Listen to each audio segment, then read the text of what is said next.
Each chakra has its own spiritual state, affected by our thoughts and actions. It is very interesting to note how simple thoughts can have immense influence on our destiny.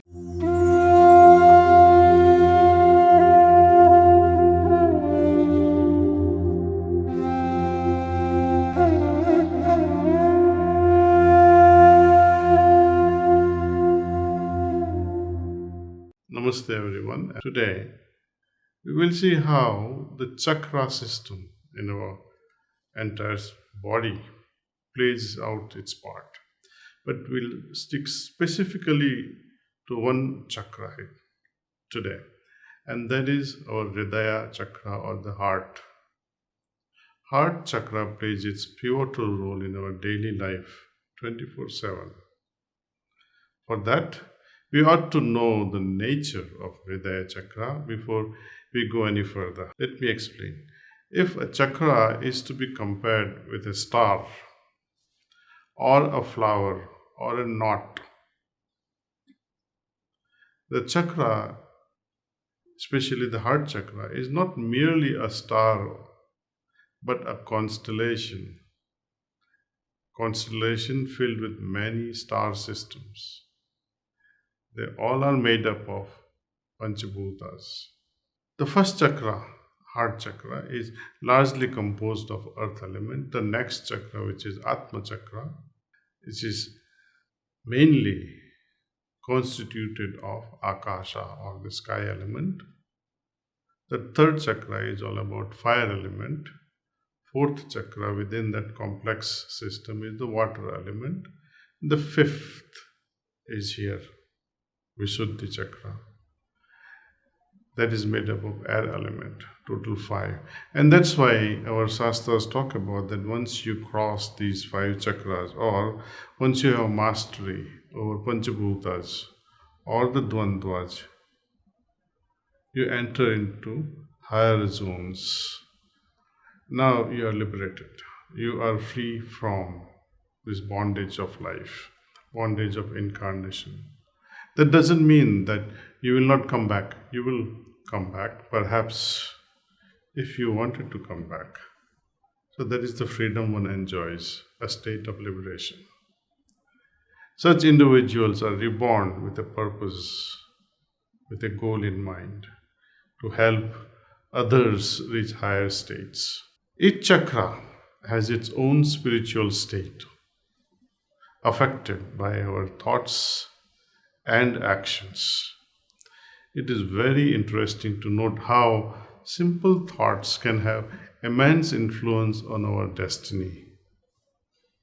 Because all these thoughts and actions, they affect this chakra system, and the impact of which we call karmas are carried on from one life to next. When you like something, right? And when you dislike something, how does your heart feel at that time? Have you noticed? When you don't like something, your heart feels some sort of a weight. You feel restless. Or when one of your desire is not fulfilled, then too you will feel restless. And can you imagine what this leads to? The restlessness experienced on the first chakra will naturally affect the very next chakra, which is Atma chakra, where you lose peace of your mind. Some say, no, oh, I don't have Atma Shanti. This is exactly what it means. Restlessness of the heart, affecting the next chakra, where you feel lack of peace. You lose peace of mind. And when that remains for a longer period, it affects the third chakra, fire element. It is all about love.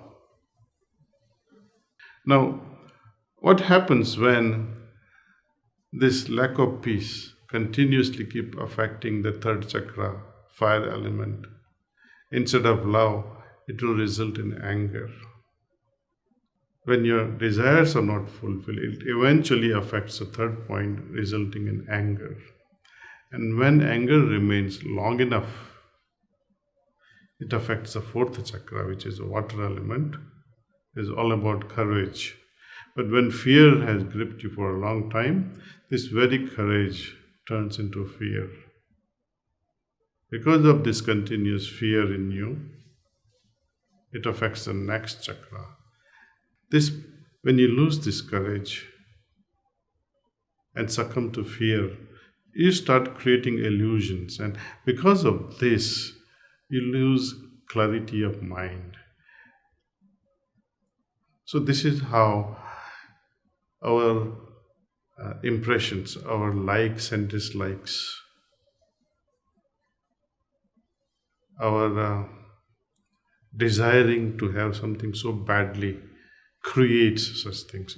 When such is the case, let us say when your desire is fulfilled, which is noble, you'll naturally feel contentment in your heart. You'll feel calm. That is the quality of the next chakra, which is Atma chakra. Calmness will be felt. And when this calmness dwells in your heart for a longer period, you develop a lot of compassion. And because of this compassion, when it lasts long enough, you will feel courageous. And courageous feeling in your heart brings in a lot of clarity.